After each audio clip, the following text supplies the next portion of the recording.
dar también por otras ocasiones, que son infecciones a nivel del útero. Entonces, dentro de esa, la patología que estamos hablando es de la endometriosis, ¿ya? Perdón, me estaba confundiendo con endometritis. Esta endometriosis es otra patología a nivel del útero, que es presencia de tejido endometrial en cualquier parte que esté fuera del útero o del endometrio. Es muy diferente endometriosis y endometritis. Entonces empecemos con la endometriosis. Como le dije, es, conceptualizándose, es la presencia del tejido endometrial fuera de la cavidad del útero.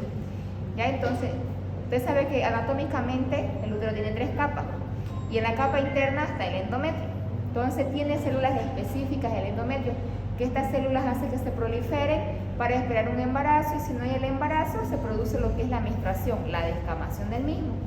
Entonces existen ciertos factores que hacen que esas células específicas del endometrio estén fuera de él. Ya puede estar en cualquier parte del útero o inclusive en órganos anexos. Entonces, como tiene la misma composición del tejido endometrial o la misma célula, entonces al momento de la paciente estar menstruando, donde se encuentre ese tejido también va a menstruar. Entonces ya cuando veamos la clínica ahí se van a dar cuenta. Hay 2 tipos de endometriosis, ¿ya? Tenemos la adenomiosis y la endometriosis propiamente dicha. La adenomiosis es la presencia de, son las glándulas endometriales que se van a localizar en la parte del miometrio, ¿ya? Pero eso es tema secundario. Hoy día vamos a hablar netamente de la endometriosis. Como pantallazo, la adenomiosis, tejido endometriósico que está en la musculatura uterina. O sea que ese tejido o glándulas que se encuentran en el endometrio, exclusivamente cuando están localizadas en el miometrio, entonces la conocemos como adenomiosis. Tiene la misma composición del tejido endometrial, solo que está localizado netamente en el músculo o en la capa media del útero. Entonces la endometriosis, la aparición y crecimiento del tejido endometrial fuera del endometrio, como les decía al comienzo. Predomina en la cavidad pélvica, como por ejemplo en los ovarios, detrás del útero, en los ligamentos, la vejiga e inclusive en el intestino. ¿Ya? Este tejido endometrial, como les dije, va a estar fuera del endometrio. El único lugar donde tiene que estar este tejido es en el endometrio. Ya cuando se encuentra fuera de este lugar, ahí eso lo conocemos como endometriosis. Y es menos frecuente fuera del abdomen, o sea que toda la parte del tejido endometrial se va a localizar a nivel pélvico o en sus órganos vecinos a nivel pélvico: ovarios, trompa, útero, la parte posterior del útero anterior, pero rara vez migra hacia otros órganos más superiores, que estamos hablando de intestino. ¿Cuál es el origen o la histopatogénesis? Ya esta capa que presenta el endometrio, la capa basal, que es la que no se desprende cuando hay una menstruación, tiene células específicas. Entonces esta capa basal es la que va a estar presente en los diferentes lugares donde se presente la endometriosis. Ya vean acá en la imagen, vean el tejido endometrial que se encuentra en el músculo o por fuera de la parte muscular. Si está en el músculo, ya saben que se lo conoce como adenomiosis. ¿Ya? Y si está más allá del músculo, ya es la endometriosis. Pueden diseminarse por diferentes lugares. En sí, el origen preciso de que se produzca una endometriosis no hay una etiopatogenia específica, pero hay teorías que se dice que es el origen de que haya un tejido endometrial fuera del endometrio. Pueden proliferarse por vía linfática o por vía hemática. Ya puede viajar este tejido por las venas o por el tejido linfático y así llegar hasta otros órganos. Esa es una teoría que puede estar relacionada a la endometriosis, pero no es una causa específica o origen específico. Hay una teoría que se llama teoría metaplásica, que los focos de endometriosis se producen por metaplasia a partir del tejido muscular o conjuntivo. O sea que ese tejido se fue multiplicando. ¿Ya? A eso llamamos metaplasia. Y dentro de las teorías de origen, entonces son 3, que son metaplásica, implantación o implantativa e inmunitaria. Son 3 teorías que llegaron a concluir de que sea el origen específico de que haya tejido endometrial fuera del endometrio, pero no es específicamente una causa, como una suposición que han podido emitir haciendo estudios. Y por diseminación o propagación, como les acabo de decir, linfática o hemática. Estas dos vías de propagación pueden ser durante un procedimiento. Por ejemplo, cuando nosotros hacemos un legrado, ¿ya? Entonces al hacer el legrado nosotros removemos la capa endometrial. Entonces puede ser que en ese momento, en esa manipulación que nosotros hacemos en el legrado, por vía linfática pase ese tejido endometrial o a través de la vía hemática y lleguen hacia los órganos fuera del endometrio, del tejido endometrial. ¿Qué dice la teoría metaplásica? Mayormente esta teoría lo hicieron empezó en 1930, lo descubrió Meyer, y dice que los focos de endometriosis se originan por metaplasia a partir del epitelio peritoneal. O sea, que quiere decir que el epitelio que ha recubierto todos los órganos sufre una alteración, sus células que tienen se están modificando, se replican, se deforman y pueden simular un tejido endometrial. Eso quiere decir la teoría metaplásica, que a partir de este tejido se van a formar tejido endometrial. Luego está la teoría implantativa, ya que las masas de células endometriales desprendidas en la menstruación pasan hacia la trompa, hacia la cavidad peritoneal. Esto se la conoce también como menstruación retrógrada. Ya cuando ustedes lean su libro de Gori, ahí van a encontrar que dice menstruación retrógrada. ¿Qué quiere decir esto? Que la paciente, en vez de menstruar, de salir esa menstruación hacia afuera, que es lo normal o lo ideal, vuelve esa sangre y se va hacia la región de las trompas o los ovarios. Entonces se cree que ahí pasa estas células o este epitelio se sale del útero. Entonces se pueden aparecer tejidos endometriales fuera del endometrio, pero tampoco es una teoría que sea fija o que se haya comprobado, porque nunca existe una menstruación hacia atrás, una menstruación retrógrada. Es solamente teorías que han podido establecer los médicos cuando estudiaron este tipo de patología. Y teoría inmunitaria, alteración que impedirá la destrucción y desaparición de las partículas del endometrio menstrual que llegan a la cavidad peritoneal. ¿Ya? O sea que esta menstruación retrógrada que le acabo de mencionar, si el sistema inmunológico no los pudo deshacer por falta de lo que son los soldaditos que protegen lo que es el sistema inmunológico, están disminuidos, están alterados, entonces difícilmente van a deshacer estas nuevas células que aparecen en las regiones o fuera del útero, y ahí se agarra lo que es el tejido endometrial.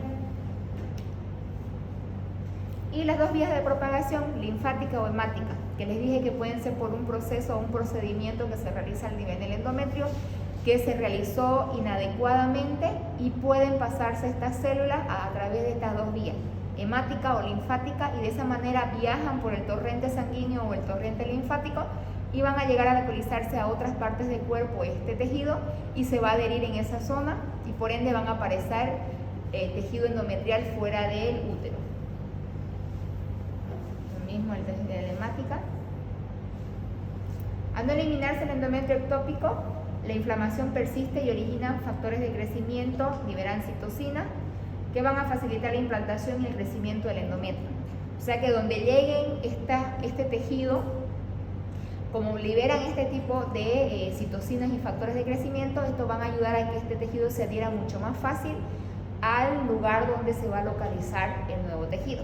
Y por eso en ese lugar se adhieren con mayor facilidad.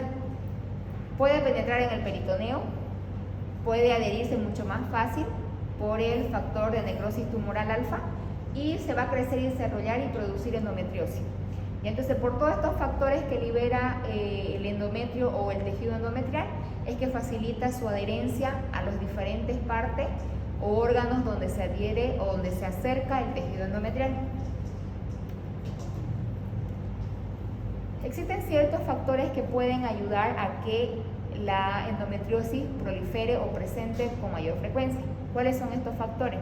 Secundario, inflamación, por ejemplo, aquellas pacientes que todo el tiempo tienen inflamación, ya sea por una enfermedad inflamatoria pélvica o por infecciones recurrentes que no se curan bien o no se curaron, entonces constantemente tienen inflamaciones a nivel del útero. Entonces estos van a ser un factor que va a ayudar o colaborar a que haya mayor presencia de endometriosis. Otro es la multiparidad, ¿ya? Los de grado repetido, lo que les decía, aquellas pacientes que tienen abortos a repetición, ya sea de manera natural o de manera provocada, se hace un procedimiento para poder vaciar el útero. Entonces nosotros al hacer ese procedimiento podemos diseminar ese tejido endometrial por vía linfática o por vía hemática y poder localizarse ese tejido endometrial fuera del útero y provocar la endometriosis. También traumas quirúrgicos, lo mismo, cuando nosotros hacemos alguna cirugía a nivel uterino o también cuando hacemos una cesárea, si no tenemos los cuidados necesarios, por ejemplo cuando cerramos las paredes del útero, hay que hacerlo anatómicamente, capas por capa, y no hacerlo, hay muchos médicos que lo hacen de manera bruta, o sea que el endometrio queda hacia afuera. Ya al momento que están suturando la incisión de una cesárea, no lo juntan las capas precisas y el endometrio, en vez de quedarse adentro, va a brotar hacia afuera. Y como ese tejido va a quedar afuera, ahí mismo pueden proliferar y salirse el tejido endometrial y localizarse en otras partes del cuerpo. Entonces por eso es importante que durante una cesárea uno sepa los protocolos quirúrgicos, ya no hacerlo de manera brusca. ¿Por qué? Porque podemos provocar efectos secundarios en la paciente y uno de estos es la endometriosis. Tumores uterinos, lo mismo, al querer extirpar los tumores uterinos o los miomas, ahí también podemos provocar la proliferación o la liberación de este tejido endometrial. Factores hereditarios, sobre todo las partes maternas, si han tenido endometriosis, las mamás, la abuela o todo lo que sea parte materna, tienen mayor predisposición a que las pacientes tengan este tipo de lesión. Y lo que son la edad avanzada. La localización es más frecuente de este tejido endometrial, ¿dónde lo vamos a encontrar? Todo está más relacionado al aparato genital, ¿ya? A lo que es la región pélvica. Raro es encontrar fuera de ello, por ejemplo en los intestinos, que ya está en la región abdominal. Entonces, como le dije, lo más presente es el aparato genital. Fuera del aparato genital puede haber, pero es raro. Y lugares muy alejados del aparato genital también han encontrado. Por ejemplo, el caso que más se encontró, que es rarísimo, se encontró tejido endometrial en hígado. ¿Ya? Entonces está, imagínense, desde el endometrio que está en la zona pélvica, encontrarse hasta la parte de arriba donde se encuentra el hígado, está lejos. Entonces puede ser que se haya diseminado por vía hemática y al viajar por el torrente sanguíneo llegó y se localizó en el hígado. Entonces ese es el lugar más lejano donde se ha podido encontrar tejido endometrial fuera del útero, ¿ya? Porque los lugares fuera de la pelvis, de la región pélvica, es raro encontrar. ¿Ya? Por ejemplo, las localizaciones uterinas, de mayor preferencia, como les dije, si se presenta en el músculo, estamos hablando de una adenomiosis, ¿ya? Que es la presencia del tejido solo en la capa muscular del útero. Cuando se presenta este lugar, van a haber características específicas en este órgano. Por ejemplo, el útero va a estar aumentado de tamaño, va a estar más pesado, que ahí lo podemos diferenciar cuando estamos ya quirúrgicamente, se vuelve mucho más pesado. Y si hacemos cortes, sobre todo en una resonancia magnética, en una tomografía, en las tomografías donde hacen cortes más finos para poder visualizar algún tipo de lesión, ahí van a evidenciar lo que son engrosamientos difusos de las paredes. Cada corte que van haciendo en las tomografías para visualizar alguna lesión, ahí van viendo los cambios de espesor que va teniendo el útero. Ahí vean una endometriosis a nivel del ovario, ¿ya? Entonces este tejido endometrial puede estar localizado en cualquier parte. Fíjense en la parte de arriba, se ven esos puntitos negros es el tejido endometrial, que justamente han hecho una laparoscopía exploratoria al momento de que la paciente estaba en su menstruación. Entonces, en cualquier lugar donde se encuentre el foco de endometriosis, cuando la paciente menstrua, estos focos también menstruan, ya también sangran. Entonces, por eso se visualiza de esa manera. Ha estado con su menstruación la paciente y obviamente el tejido endometrial que está en el ovario estaba sangrando también, por eso está de esa tonalidad. Luego, otras localizaciones. Ya puede haber tanto en el ovario, en el ligamento, en el peritoneo, a nivel de las trompas, puede provocar también en las adherencias cuando hacen cirugía, ya sean cirugías pélvicas por muchas cesáreas o tal vez un embarazo ectópico, forman adherencias. Entonces en esas adherencias pueden también haber presencia de tejido endometrial.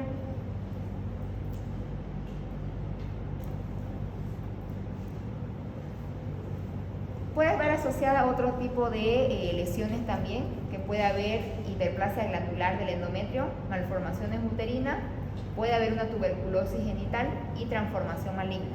O sea que estos tejidos pueden transformarse en un SEA, en un cáncer, ¿ya? Entonces, por eso tiene que estudiarse bien, llegar a un diagnóstico correcto, hacer un tratamiento efectivo para evitar efectos secundarios en las pacientes. Ahí está, les muestro una imagen de las localizaciones o de los focos donde puede haber tejido endometrial, ¿ya? En diferentes lugares. Si se dan cuenta, la mayoría están en la región pélvica.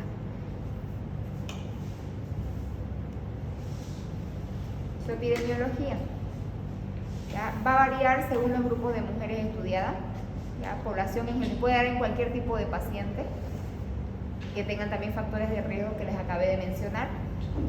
Más frecuente en la edad reproductiva, donde obviamente hay presencia de bastante hormonas, las pacientes se embarazan con mayor frecuencia, pueden tener abortos a repetición, legrados y pueden diseminarse de esa manera. La clínica principal es un dolor pélvico. Como les dije, el foco donde hay tejido endometrial va a sangrar durante la menstruación. Por ende, va a haber mayor dolor durante las menstruaciones. Entonces, pacientes que ustedes tengan en su consulta médica, que vengan y le digan, doctor, doctora, tengo un dolor al momento de menstruar, es un dolor insoportable, son cólicos que no aguanto, piensen en una endometriosis, porque una menstruación no es normal que duela. Ya las menstruaciones, al ser de manera fisiológica, hay un dolor leve, pero es tolerable. Entonces, cuando ya la paciente presenta dolores menstruales con cólicos o fuertes, hay pacientes que no se levantan de cama cuando vienen con su menstruación, entonces eso ya no es normal. Entonces ustedes lo primero que piensen es en una endometriosis, porque como hay varios focos que están sangrando, entonces producen esos cólicos o esos dolores excesivos. O también puede estar relacionado también con poliquistosis ovárica o ovario poliquístico. ¿Ya? Entonces siempre métanse en su cabeza esas dos patologías, que cuando tengan pacientes con dolor durante la menstruación, para descartar cualquiera de esas dos patologías, pidan una ecografía transvaginal, porque cólicos no debe haber en una paciente que menstrua. Y obviamente al haber este problema puede producir esterilidad o infertilidad en mis pacientes. Siempre cuando nosotros tenemos pacientes que vienen a la consulta porque llevan más de un año no embarazarse sin tener actividad sexual sin protección, entonces pedimos los laboratorios pertinentes. Entonces dentro de esos laboratorios tenemos que pensar en una patología endometriosis, si es que está teniendo la paciente que le impide embarazarse. Siempre una paciente que es infértil, siempre se lo valora a los dos, a la pareja, porque la causa puede ser 50% del varón y 50% de la mujer, hasta que podamos descartar y llegar a la causa específica de que cuál de los dos es el que tiene el problema, para poder que la paciente se embarace. De cuando llevemos ese tema ahí lo van a entender mucho mejor. Ya les hablé de los factores de riesgo, la edad, sobre todo en las pacientes jóvenes o en la edad reproductiva, entre 25 y 35 años es la edad promedio de fertilidad. La raza también va a depender mucho. El nivel socioeconómico en pacientes que obviamente de bajos recursos son las que tienen mayor predisposición a tener no solo este tipo de patología, sino diferentes patologías. Anomalías congénitas del tracto genital también, si hay una malformación del útero o durante defectos del tubo mulleriano, entonces ahí puede ser que el endometrio tuvo alguna alteración y estos focos proliferaron en otros lugares. Entonces, en esas malformaciones también puede haber presencia de endometriosis. Patologías del ovario, si hay tal vez algún tumor que se presenta, son muy frecuentes los tumores de ovario, por si acaso. Entonces, estos también pueden originar lo que son la endometriosis. ¿Ya? La paridad también es un factor predisponente, la menstruación y factores genéticos.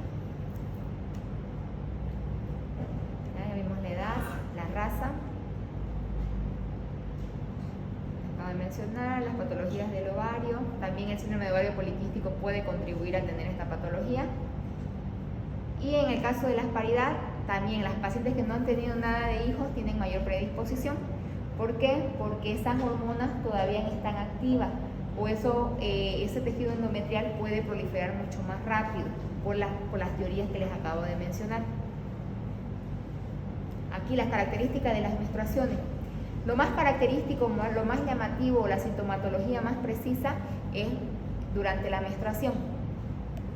¿Ya? Tiene que ver mucho la menarca, la primera menstruación, a qué edad le vino la primera menstruación a la paciente. Siempre tenemos que averiguar las características, preguntarle si desde que empezó la menstruación presentaba dolor. Muchas mujeres recién presentan después de mucho tiempo los dolores menstruales. Entonces eso tenemos que preguntar siempre los antecedentes ginecobstétricos o ginecológicos para poder determinar si esas molestias lo presentaba desde el comienzo de su menstruación o apareció recientemente. Los ciclos menstruales también, qué cantidad duran. Lo normal es que dure entre 28 y 30 días.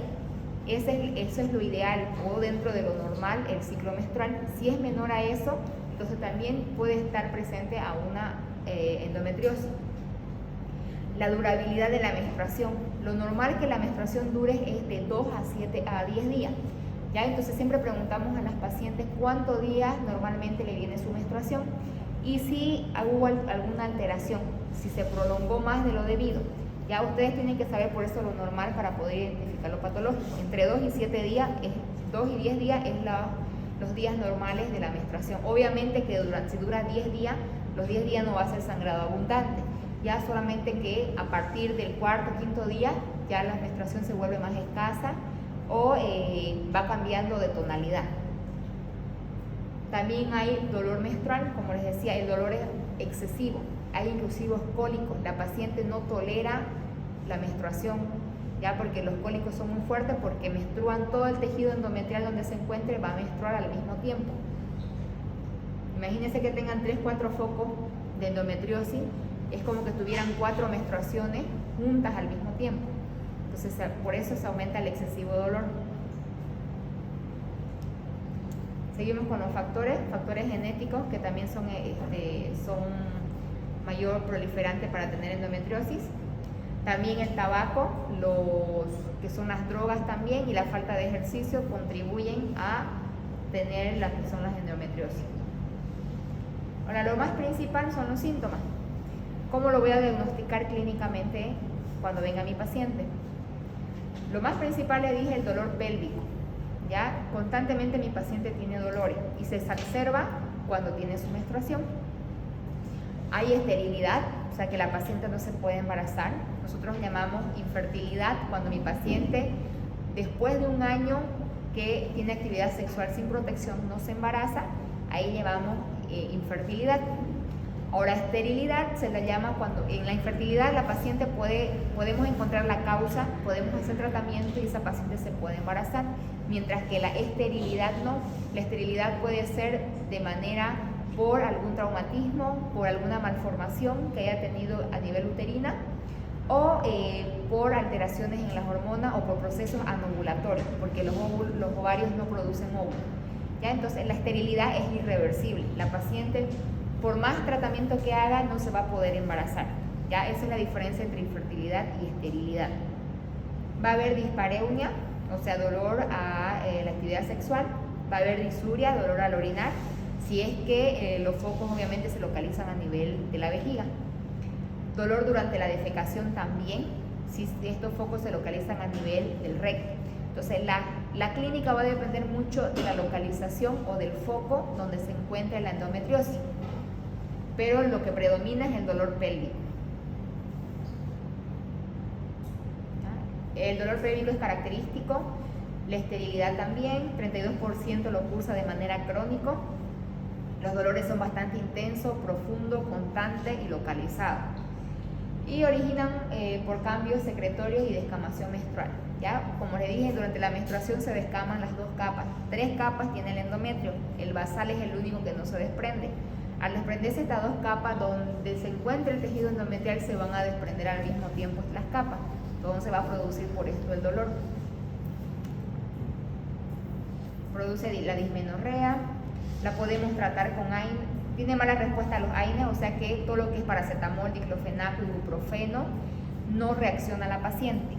Ya no tiene buena aceptación porque los dolores son intensos. Hay que utilizar otro tipo de analgésico para poder tratarlo.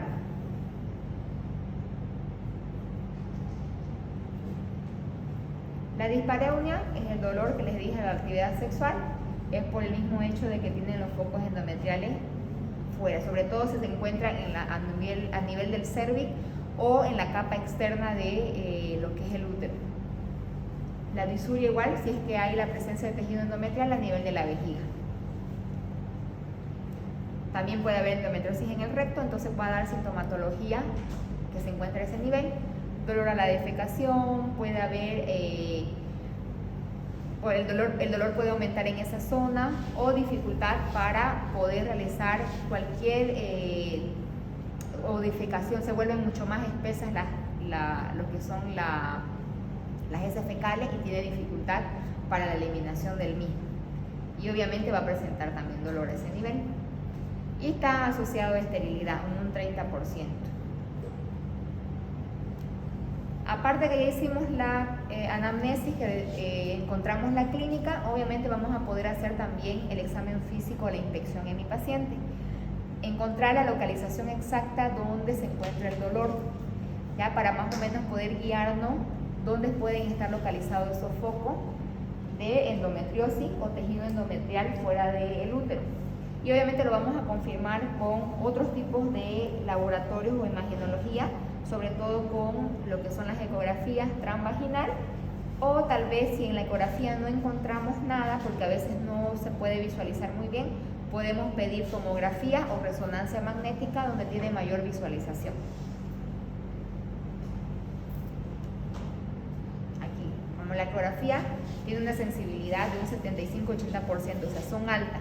Puedo identificarlo rápidamente mediante una ecografía, siempre y cuando el ecografista sea bueno. ¿Ya?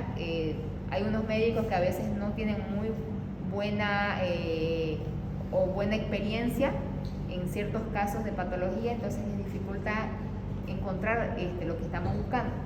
Entonces, siempre y cuando el ecografista es bueno, tiene muy buena aceptabilidad las ecografías. Y siempre hay que ver el tamaño del tejido endometrial y la localización exacta para hacer un tratamiento. Podemos utilizar también la laparoscopía. Muchas veces no se puede, los focos endometriales son muy pequeños, no se puede evidenciar por las ecografías, por las resonancias magnéticas o por las tomografías, y podemos pedir una laparoscopía, que son camaritas que introducimos en la cavidad pélvica para que con eso podamos visualizar mucho mejor el tejido endometrial. También podemos solicitar histerosalpingografía, que ya hemos visto en el tema anterior, que es la histerosalpingografía. Podemos pedir tomografía, resonancia magnética, y también podemos pedir enema de vario y rectoscopía en caso de que estemos pensando que los focos endometriales estén a nivel del recto. Pedimos también cistoscopía o urografía descendente cuando pensamos en la lesión que se encuentra en la vejiga o en la uretra. Podemos pedir biopsia cuando ya retiramos el tejido endometrial. Todo tejido que saquemos del cuerpo es necesario mandarlo a anatomía patológica para que así el patólogo pueda determinar si es que lo que hemos sacado tiene alguna alteración celular o se está haciendo una metaplasia o hay alguna alteración o puede llevar a cáncer. ¿Para qué? Para diagnosticarlo más rápido y hacer un tratamiento oportuno y así evitar efectos secundarios mayores en la paciente. Y podemos pedir marcadores tumorales. Estos marcadores tumorales se piden en sangre, específicamente el CA19-9 o el 125.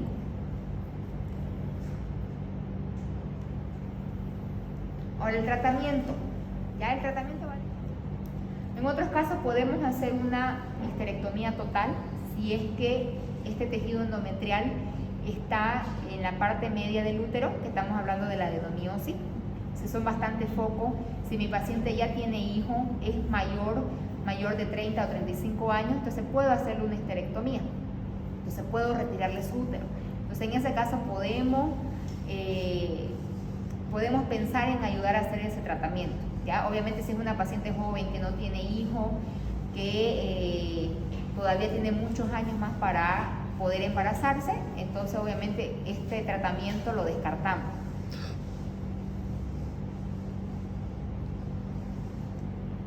Y podemos hacer obviamente tratamientos asociados a la infertilidad. Una vez que hemos retirado los focos que provocaban la endometriosis, ya hacemos de manera secundaria otros tipos de tratamiento dependiendo de cuál otras causas tenga para que la paciente tenga infertilidad.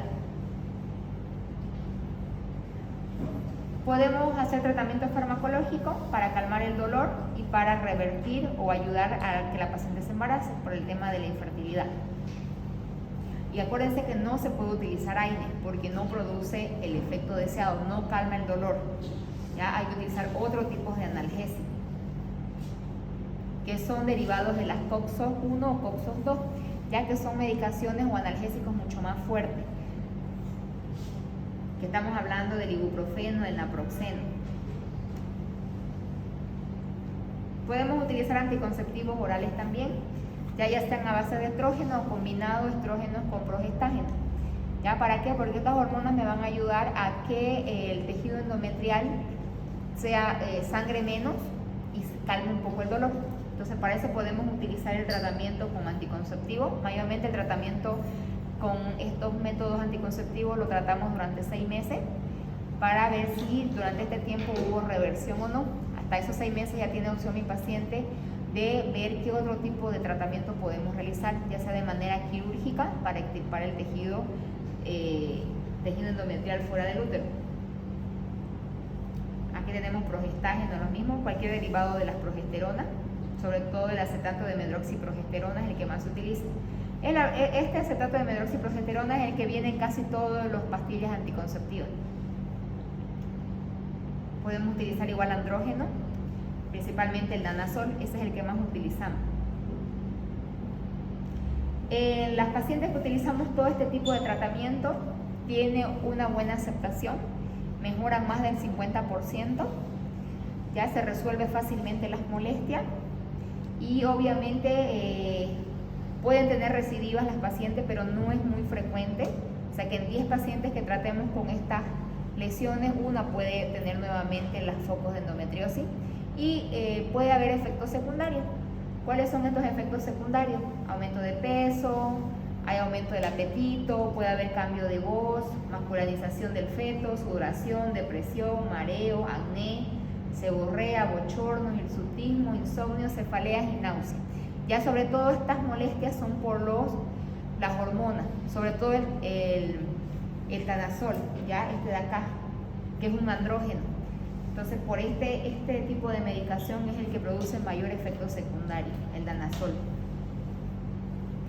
También podemos utilizar antagonistas de la hormona liberadora de la gonadotrofina. Tiene buena aceptación también. Y ese sería el tratamiento, pero en la mayoría de los pacientes lo más ideal es hacer un tratamiento quirúrgico laparoscópico para extraer el tejido endometrial donde se encuentre localizado. Así ayudamos mucho más fácil a la paciente a resolver su patología y hacemos que la paciente tenga una mejor calidad de vida y obviamente si es joven para que se pueda embarazar con mayor facilidad. ¿Alguna pregunta de endometriosis? ¿Podemos ver el tratamiento solo para que yo vea el tratamiento? ¿Cuáles los tratamientos? Los que estaban primero. Uno más.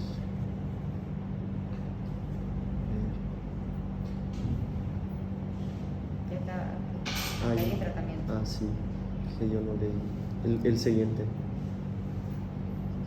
Como le dije, el tratamiento va a depender de la localización de la lesión y la sintomatología que la paciente tenga. Si tiene cólico o dolores fuertes, vamos a dar los medicamentos derivados de las COX-1 y COX-2. Nunca dar AINE, porque no van a producir ningún efecto. ¿Ya? Entonces tienen que saber ustedes cuáles son esos medicamentos para poder indicarles a la paciente y dar para que la paciente tome. Obviamente se da unos 2-3 días antes que empiece la menstruación, porque ahí es donde empieza a haber ya dolores premenstruales. Para que no se exacerbe, damos con anticipación estos medicamentos y obviamente durante la menstruación, ya cuando llegue el momento de que la paciente está menstruando, ya esté bloqueado el lugar donde hay dolor. ¿Alguna otra consulta? Ya. ¿Alguien trajo flash para que le pase el tema? Ya, pásenmelo para que se les pase el tema.